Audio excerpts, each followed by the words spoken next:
Curvy women, I'm talking to you. There's one thing I know for sure. You cannot shame yourself into a smaller body. Have you ever found yourself waiting for the perfect body before you truly start living your life? Well, it's time to stop waiting. I want to introduce you to Body Love Bootcamp, a transformative program designed to help you embrace your body as you are. In this journey, you'll shift your mindset, break free from limiting beliefs, and finally silence that inner critic. Through guided meditations, gentle yoga, group coaching, one-on-one coaching, and powerful journaling prompts, you'll reconnect with yourself in a deeper way. You'll be part of an amazing community of women who are on the same path. Together, we are stronger. Whether you're struggling with your body image or simply want to take the first step of a more empowered version of yourself, Body Love Bootcamp is your opportunity to reclaim your confidence. Sign up at emmawalkinshaw.com.au Body Love Bootcamp and take the first step towards a more fulfilling, loving relationship with your body. Don't wait, your transformation starts here. Welcome to Celebrate a Sister podcast. I'm your host, Emma Walkinshaw. I'm a transformational coach. I'm also the founder of Embody Me program and the creator of 21 Minutes of Morning Magic. You may also find me on the yoga mat leading yoga sessions and also running retreats here in Australia and internationally. Here on the podcast, I bring you some pretty incredible guests. We talk all things self-belief, body acceptance, personal development, outdated beauty standards, and we also call BS on the toxic diet culture, accepting the beautiful bodies we were born into, letting go of all the beliefs, and raising our self-awareness. I also come to you from time to time with a little solo episode, a little Life According to Emma moment. I'm so glad you're here. Enjoy.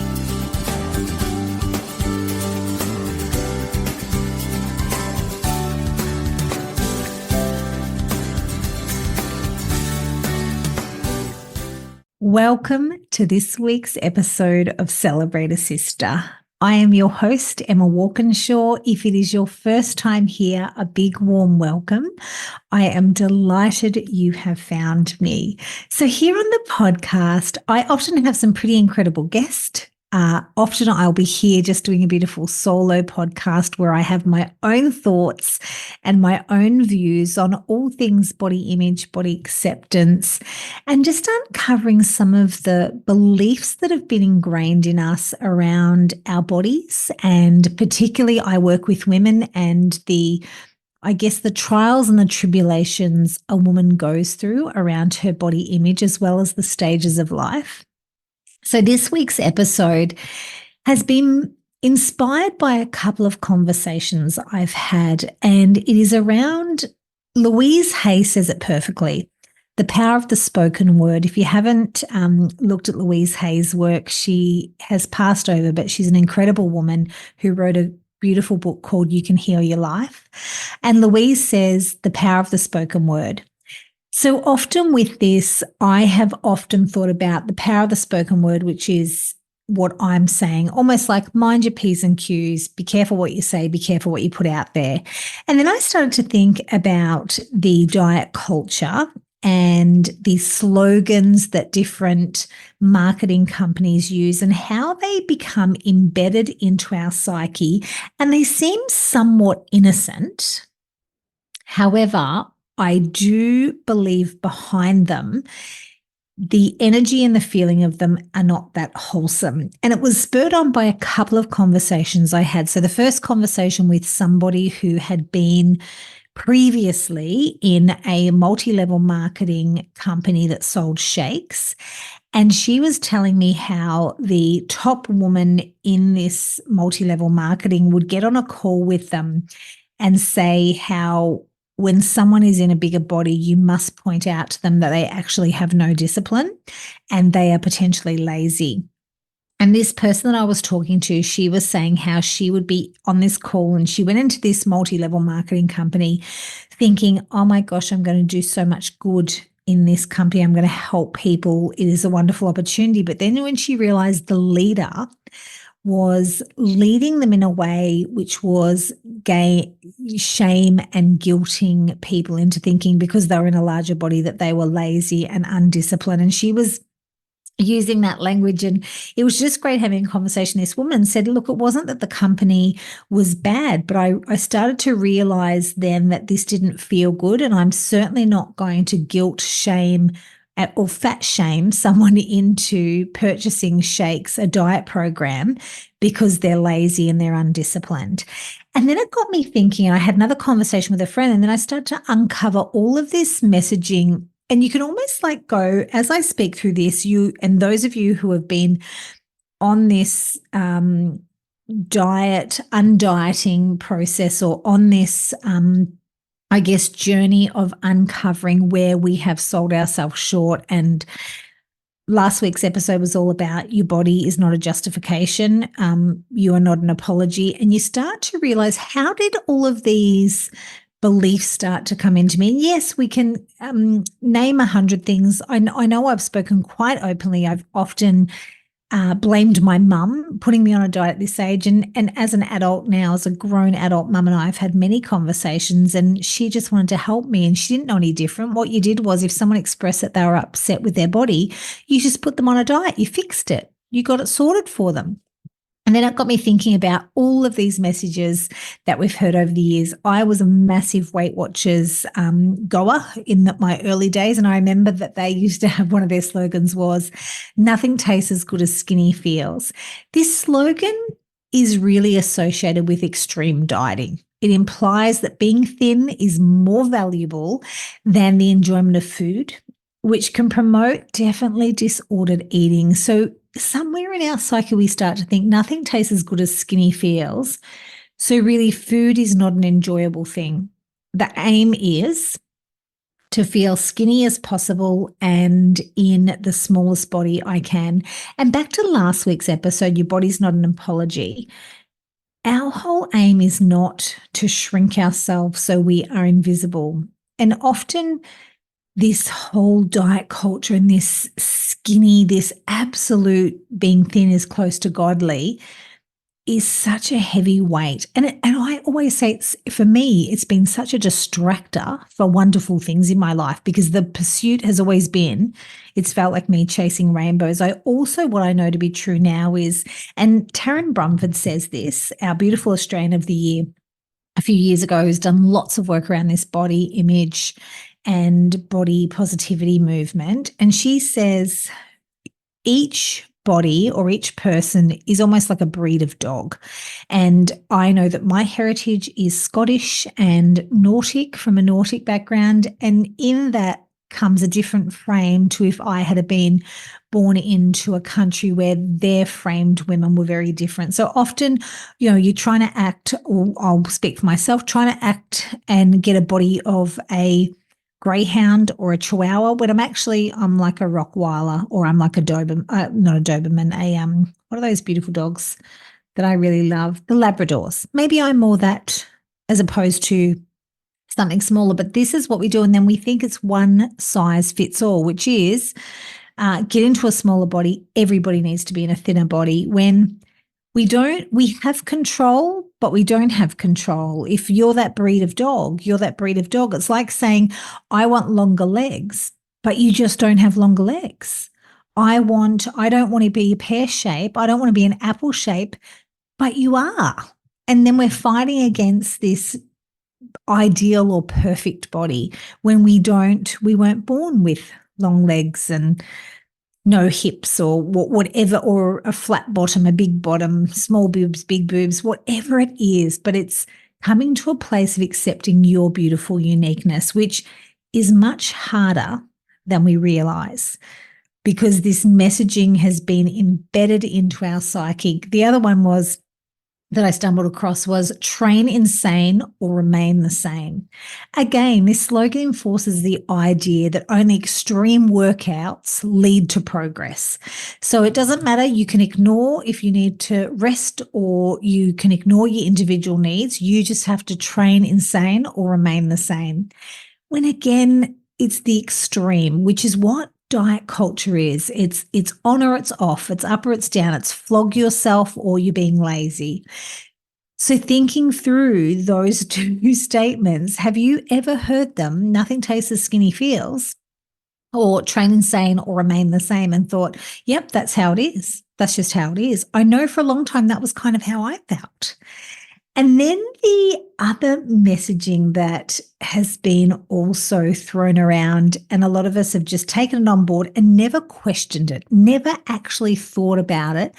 And again, like Louise says, the power of the spoken word. Cheat days are for quitters. So that means it's good or bad, wrong or right. You're either cheating or you are towing the line. So this mentally encourages an all or nothing approach to food, basically ignoring any need that you have. Like, I'm actually hungry and I need to eat more today because I'm hungry. No, there's no cheat day today. And that thinking, I know most of you will resonate with this. That in me kicks up the inner rebel. So I can, back when I've been on these diets, I could toe the line for so long, then all of a sudden the rebel kicks up because it's not sustainable. If it's like cheat days are for quitters, good or bad, wrong and right, it's not sustainable. So the other slogan that I've also heard is sore today, strong tomorrow. So unless there is discomfort and pain, there will be no gains. That's the messaging here. So again, the mindset is saying just ignore if there's discomfort or injury and just push through. Just push through. The other cheeky thing that dieting marketing slogans have done is they've done this equation that, and we know science has proven this wrong now, it is not purely calories in, calories out. That methodology doesn't work. And that's why people find that really hard to stick to, because it's almost saying you have to earn your food. If it's calories in, calories out, well, technically you're going to have to earn that. So this can really promote guilt around eating, suggesting that food must be deserved. So if it's purely a calories in, calories out, do you deserve to eat that? It also can be quite harmful on your good and bad. It plays into good and bad because then we think that food must be earned. If I haven't been as active as I could have today, I don't get to go out and enjoy dinner. And I've spoken about this before. It's affected my relationships in the past when I would be on this eating regime, a diet, and then my husband would say to me, oh, let's go out for dinner. And I would not want to go out to dinner because I couldn't actually go off the plan. Where is the fun and the connection in that? When food has become higher than your relationship, a beautiful experience to a restaurant has become higher on your list than your relationship. That's a little problematic. So thinking through that, I don't know if you resonate with that or if you've ever done that, but I know I certainly have. So all of these slogans, hopefully when you are scrolling through social media or seeing an ad pop up, looking at the slogans, and are they reflecting or focusing on guilt? Are they looking at how can I punish you? Or is there an energy of deprivation there? Also, is it unrealistic? Are they fostering an unhealthy relationship, both with exercise or eating? Because these slogans and these marketing, messaging really does mess with our relationship with our body and our food. And at the end of the day, we are in relationship with everyone and everything, particularly our body and ourself. And I feel my work in the Body Love Boot Camp is all about strengthening your relationship with your body and really maintaining self-compassion and whatever your ideal of balance is. I know balance is one of those catchphrases, which is, get some more balance in your life. But when it comes to your relationship with your body, or your food, there has to be some balance where it is okay to go out for dinner with your partner. That is actually okay, not putting food above the relationship. It is okay to not go to the gym today. It's okay to go to the yoga class that is soft and gentle. I'm not sure about you, but I know that in the past, I would think unless I'm actually pushing myself to the limit, it's not worth going. Over the past 10 years, have had an absolute love of yin yoga and gentle yoga. And in actual fact, walking out of a gentle yoga class has done more for my nervous system than probably pounding the footpath or going to a high energy, intense class, because my nervous system actually needed to calm down. And when we even look at that, our cortisol levels, all of those hormones that are running through our body, sometimes it doesn't need to be smashed, slammed, flogged, sweat, blood, tears. It actually needs some love, kindness, and care. So, my darlings, I would love for you to share any of the slogans that maybe I've missed that you've heard over the years and said, oh gosh, I'm calling BS on this. And even a girlfriend and I were talking about it, and she was saying to me, it's not until, because we were talking through this together, and she said, it's not until you've actually started to point these out. She started to feel quite angry. She goes, isn't it funny how you just accept this messaging and perhaps have even repeated it and taken it on as if I need to toe the line and follow these rules, when it's just marketing slogans made up to make you feel less than, to trip you up and have you thinking again, you're just not good enough and you failed. And unless you are thin, you are not worthy. When I'll say it again, your dress size is not a reflection if you are worth it. Your body size does not say that you are enough. You are already enough, no matter what body you're in. And I feel like probably most people in your life, I'm going to speak for myself here, most people in my life don't even blink twice that I'm a size 16. They love me for who I am. I'm much harder on myself. So it's undoing all of this programming, or not even undoing it, just becoming eyes up, ears up, aware of this programming and questioning it and saying, I'm not going to just accept that. I'm actually going to question this. So thank you, my darlings. So we are no longer going to subscribe to earn your food. No, we are not. We are not going to say sore today, strong tomorrow. We're not going to say cheat days are for quitters. This is good. This is bad. We're going to lose the train insane or remain the same, because sometimes we just might want to get to yin yoga and lay on the floor and stretch our beautiful bodies, which is way kinder for us. Nothing tastes as good as skinny feels. Not true. Absolutely not true. So thank you all for listening. Yes, Body Love Boot Camp is open and ready to invite you into this incredible workshop. It is a recorded program with 7 modules. There is also some beautiful yoga practice in there and meditations, because my whole philosophy around body love, body acceptance, it's not just one thing, it's actually a combination of things. And that combination it is your mindset, which that's what we've uncovered today, a little bit of mindset work about these slogans that we've taken on. So it's about your mindset. It's about some tools and processes. The other part of your body relationship, bettering your relationship with your body, is the meditation and the movement. So meditation is such a great way to lower your cortisol levels and to get you present.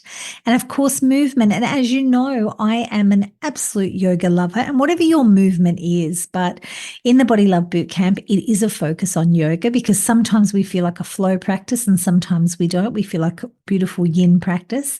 And then the other part of the Body Love Bootcamp is community and also coaching. So group coaching, one-on-one coaching with me if you choose to go down that route. And then the supportive community of other people coming together, other women coming together and sharing their journey, their body love journey. And again, you may have heard me say it before, it is a really big jump to go from self-loathing to self-love. However, the Body Love Bootcamp brings you to a place to a beautiful place of self-acceptance, and that is through meditation, mindset, movement, and community. So I would absolutely love to welcome you into the Body Love Bootcamp if this is something that intrigues you, or this is an area of growth in your life where you'd like to grow and expand and open your mind up to what would it be like for me to have a better relationship with my body. Thank you, beautiful ladies. I will see you all soon, no doubt, either online, drop me an email, or reach out with any questions. Have a wonderful evening or afternoon, whatever you're up to next.